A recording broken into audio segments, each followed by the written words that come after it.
ஞானஸ்நானம் எவ்வளவு முக்கியமானது? வாசிக்கலாமா? மார்க்கு 16ஆம் அதிகாரம் 16ஆம் வசனத்தில் இயேசுவே சொல்லியிருக்கிறார், விசுவாசம் உள்ளவனாகி ஞானஸ்நானம் பெற்றவன் ரட்சிக்கப்படுவான், விசுவாசியாதவனோ ஆக்கினைக்குள்ளாக தீர்க்கப்படுவான்.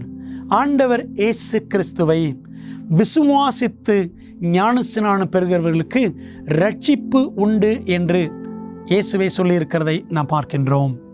பிரியமான தேவ பிள்ளைகளே, மேலும் இரட்சகர் இயேசு ஞானஸ்நானம் குறித்து என்ன சொல்லியிருக்கிறார்? யோவான் 3ஆம் அதிகாரம் 5ஆம் வசனம், ஒருவன் ஜலத்தினாலும் ஆவியினாலும் பெறமாவிட்டால் தேவனுடைய ராஜ்யத்தில் பிரவேசிக்க மாட்டான் என்று மெய்யாகவே மெய்யாகவே உனக்கு சொல்லுகிறேன் என்று இயேசுவானவர் நிக்கோதேமுவிடத்திலே சொன்னார். ஆகவே ஜலத்தினாலும் தண்ணீரினாலும் பிறக்க வேண்டும், பரிசுத்த ஆவியினாலும் பிறக்க வேண்டும்.